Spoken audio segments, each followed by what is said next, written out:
अब आपके सामने ये फायर ब्रिगेड गाड़ी एक नज़र आप इस पर देख सकते हो, इसकी हालत देखो आप। ये अगर कोई भी फायर का कर्मचारी इस गाड़ी को लेकर आता है, लेकिन कुछ मनचाहे अफसर हैं जो अपने आप को सरकार का मुखिया समझते हैं, वो क्या कर रहे हैं, जो अनट्रेंड कर्मचारी है, जो नए लड़के आते हैं विभाग के अंदर, मृत्यु हो गई। सरकार जब उनको ये बोल रही है कि ये हमारे कर्मचारी ही नहीं है, तो हम तो अब हड़ताल के अंदर हैं। अगर हमारे साथ कोई हादसा हो गया तो सरकार तो हमको भी बोल देगी कि ये तो हड़ताल पर बैठे हुए। नमस्कार दोस्तों, क्रांति हरियाणा न्यूज़ देखने वाले सारे भाइयों ने राम राम। जैसे कि आपको पता ही है कि किसी के घर में आग लग जावे, किसी का परिवार में किसी का सामान जल जावे, तो हर जगह पे पहुंचने वाला एक ही चीज़ है, अग्निशमन वाले। तो भाई ऐसा ही एक मामला आया है कि पूरा एक दो साथी मेरे पीछे देख सको हो आप, दो साथी इसी तरीके से फरीदाबाद में आग लगी थी भाई। फरीदाबाद में आग लगने के कारण उनकी डेथ होगी।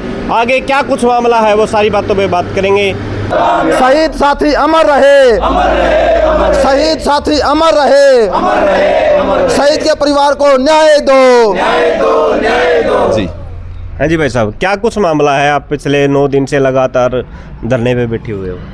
16 फरवरी को कालका स्टील फैक्ट्री फरीदाबाद के अंदर एक आगजनी होती है, जिसमें 3 कर्मचारी झुलस जाते हैं। इस दौरान एक पुलिस कर्मचारी व 2 फायर के कर्मचारी झुलसते हैं और उनकी हॉस्पिटल में इलाज के दौरान मृत्यु हो जाती है जी। लेकिन सरकार के द्वारा जो पुलिस कर्मचारी वहाँ झुलसा था, उसको तो सरकार ने उचित मुआवजा दिया, सरकारी नौकरी देने का काम किया, वह आर्थिक जो भी उसका सम्मान है वो दिया। लेकिन फायर के कर्मचारी को सरकार के द्वारा किसी भी प्रकार की कोई सहायता नहीं दी गई। इस विरोध में हमने 19 फरवरी को फरीदाबाद के अंदर बहुत बड़ा प्रदर्शन किया और डीसी के माध्यम से हमने ज्ञापन दिया और वहाँ से फिर बार बार सरकार से बात करी, नोटिस दिया, लेकिन किसी भी प्रकार से सरकार ने सुनने का काम नहीं किया। हमने 2 फरवरी को सभी फायर स्टेशनों के अंदर श्रद्धांजलि सभा की और हड़ताल का नोटिस दिया, लेकिन फिर भी सरकार कुंभकर्ण की नींद सोई हुई थी। तो जैसे कि अभी सीजन का टाइम है, खेतों में आग भी लग रही है, क्या आपने वो भी बंद कर रखा है, उसमें जा रहे हो या अपना फर्ज को पुकारे हो, नहीं पुकारे हो? देखो, जो ऑन ड्यूटी कर्मचारी था जी, आग के दौरान झुलस गया और उसकी मृत्यु हो गई। सरकार जब उनको ये बोल रही है कि ये हमारे कर्मचारी ही नहीं है, तो हम तो अब हड़ताल के अंदर हैं। अगर हमारे साथ कोई हादसा हो गया तो सरकार तो हमको भी बोल देगी कि ये तो हड़ताल पर बैठे हुए कर्मचारी थे जी। ये हमारे कर्मचारी नहीं थे, हड़ताल पर बैठे हुए थे, हम इसको किसी प्रकार का सहयोग नहीं करेंगे। इसलिए फायर का कर्मचारी पूर्ण रूप से हड़ताल पर है, किसी भी प्रकार से कोई सहयोग नहीं कर रहा है जी। तो और एक आपके साथ नगर पालिका के कर्मचारी भी बैठे हुए हैं जो आपके सहयोग में, क्या आपके सहयोग में आए हैं? नगर पालिका कर्मचारी संघ हरियाणा ने भी सरकार जो अपना रुख दिखा रही है उसके अनुसार ही इन्होंने भी अपना रुख दिखाया है। आज 3 घंटे का पूरे प्रदेश के अंदर वर्क सस्पेंड किया गया है और सभी साथी प्रदर्शन करते हुए हमारे धरने का इन्होंने समर्थन किया है आज। और फिर भी सरकार हमारी मांगों को नहीं मान रही है, तो आने वाली 24 और 25 को प्रदेश का सफाई कर्मचारी शहरों के अंदर झाड़ू प्रदर्शन करेगा और सरकार की ये मांगें नहीं पूरी होंगी तब तक सर्व कर्मचारी संघ नगर पालिका हरियाणा फायर के साथियों के कंधे से कंधा मिलाकर इनके साथ रहेगा। और अगर सरकार फिर भी हमारी बात मानने पर नहीं मानती तो अनिश्चित काल के लिए हड़ताल भी हो सकती है। पहले नोटिस दे दिया था, क्योंकि 16 फरवरी को हमारे जो फरीदाबाद में स्टील फैक्ट्री थी उसमें 2 हमारे बहादुर जवान रणवीर सिंह और भविचंद शर्मा जी लोगों की जान बचाते हुए और माल की सुरक्षा करते हुए उन्होंने वो आग में साथी झुलस गए थे और हॉस्पिटल में इलाज के दौरान उन साथियों की मौत हो गई थी।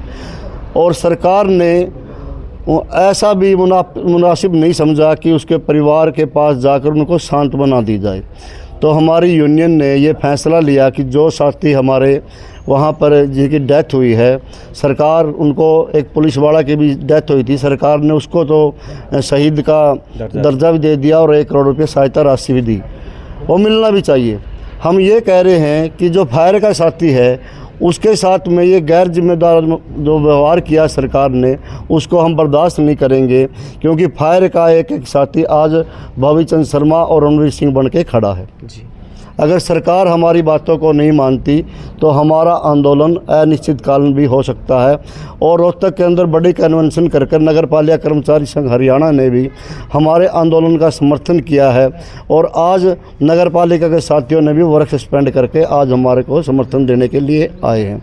अगर सरकार हमारी बातों को नहीं मानती तो नगर पालिका कर्मचारी संघ का एक एक कर्मचारी 1 तारीख से हड़ताल पर चला जाएगा, जिसकी जिम्मेवारी हरियाणा सरकार की होगी।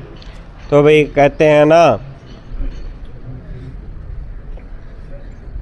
चुका है, लेकिन कुछ मनचाहे अफसर हैं जो अपने आप को सरकार का मुखिया समझते हैं। वो क्या कर रहे हैं, जो अनट्रेंड कर्मचारी है, जो नए लड़के आते हैं विभाग के अंदर, उन युवाओं को लेके और उनको उनकी भर्ती की जा रही है, और उन पर ये लिखवाया जा रहा है पहले कि ना तो आप तनख्वाह लोगे और कोई हादसा होता है तो आप खुद जिम्मेवार होगे। इस देश की और प्रदेश की सरकार को हम कहना चाहते हैं कि जो अनट्रेंड युवा हैं उनको भी आप आग में झोंकना चाहते हो। जो पहले साथी शहीद हुए हैं उनको तो आप शहीद नहीं मान रहे, और जब नए युवा को लेके आ रहे हो, अगर कल को उनके साथ में कोई घटना होती है उसका जिम्मेवार कौन होगा? जी। तो अभी दोस्तों ज़्यादा से ज़्यादा वीडियो को शेयर करें, क्योंकि शेयर करने की वीडियो है, शेयर ज़रूर करें, क्योंकि यहाँ पे शहीद का मामला है। कहते हैं ना, फौजी की जो वीडियो आती है आप लोग ज़ोरों शोरों से करते हैं कि आदमकल अधिकारी फौजी नहीं है। तो ज़्यादा से ज़्यादा वीडियो को शेयर करें। फिर मिलते हैं दोस्तों क्रांति हरियाणा न्यूज़ के साथ। अजय कौशिक, नमस्कार। HBN से सर? हाँ जी सर बोलिए।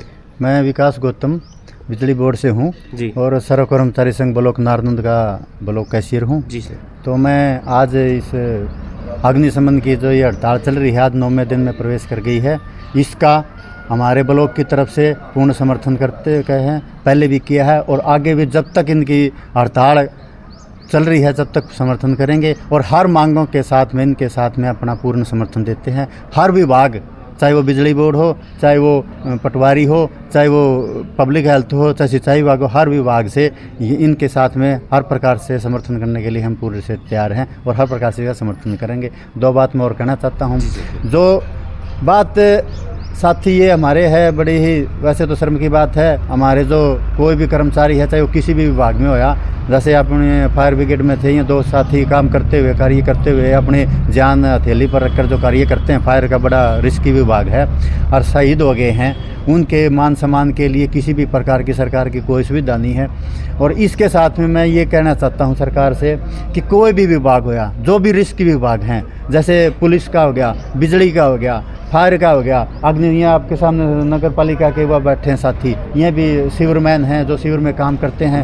ये हमारे लिए बड़े ही दुर्भाग्य की बात है, बड़े ही शर्मनाक बात है कि सरकार का हम कार्य करते हैं, जनता की सेवा करते हैं, जहाँ रिक्स होता है वहाँ पर हम कार्य करते हैं। अब आप एक छोटी बात ये सोचते हैं, सफाई कर्मचारी है, ये अपना कार्य बड़ी ईमानदारी के साथ में सुबह उठ के लोगों की सफाई करते हैं, और जहाँ पे सीवर रुक जाते हैं वहाँ पर जाते हैं, लेकिन इनके साथ में किसी भी प्रकार का कोई वो नहीं है, जैसे कहीं भी सीवर रुक गया वहाँ को करे और वहाँ सफाई करके आगे घर तक जाएंगे, लेकिन नहीं हो। तो भाई बात भाई ने सर ने अब इसके साथ में और कहना चाहता हूँ, सबसे बड़ी प्रॉब्लम हमारे साथ में ये आ रही है कि किसी भी विभाग में लगा लो आप, जहाँ पे रिस्क विभाग है उनके सोच के जो मूलभूत सुविधा होनी चाहिए वो सुविधाएं नहीं है। किसी भी प्रकार की सेफ्टी किट है वो नहीं मिल रही हैं, उनके आधार पर जिनके छोटे छोटे जो भी मौजूदा हालात हैं, अब आपके सामने ये फायर ब्रिगेड गाड़ी एक नज़र आप इस पर देख सकते हो, इसकी हालत देखो आप। ये अगर कोई भी फायर का कर्मचारी इस गाड़ी को लेकर अग्निशमन मतलब कहीं भी आग लग रही उसको लेकर जाएगा, क्या ये गाड़ी चलने लायक है? फिर भी अपनी जान को हथेली पर रखकर लोगों की सेवा करने के लिए, जान बचाने के लिए वो करता है, अपनी शहादत देता है और पूरी 10-20 आदमियों की जान बचाता है कहीं भी, और वह खुद अगर आग में डूब जाए, खुद का नुकसान हो, जान चली जाए, उसका जिम्मेवार कौन है? क्या सरकार का फर्ज नहीं है? ये सरकार की जिम्मेवारी है। जो भी हो उनका मान सम्मान दिया जाए, हर प्रकार से दिया जाए। कहीं भी कोई भी प्रोग्राम हो, कहीं भी 26 जनवरी 15 अगस्त के कितने प्रोग्राम आगे, हर फायर ब्रिगेड वालों की, सफाई वालों की, बिजली वालों की पहले ड्यूटी लगती है, लेकिन कहीं भी वहाँ पर एक सर्टिफिकेट किसी नाम का उसका पुरस्कार के इनाम के तौर पर वो नहीं दिया जाता। तो ये हमारे से अनुरोध है कि जितने भी जो भी हमारे रिस्क विभाग हैं, कोई भी विभाग है, जो भी कर्मचारी किसी भी विभाग में काम करता है, चाहे बिजली वाला हो, किसी भी लाइन पर काम कर रहा हो, उसको हो जाए तो शहीद का दर्जा दिया जाए। सरकार के लिए कोई बड़ी बात नहीं है मुआवजा देना, लेकिन देना नहीं चाहती।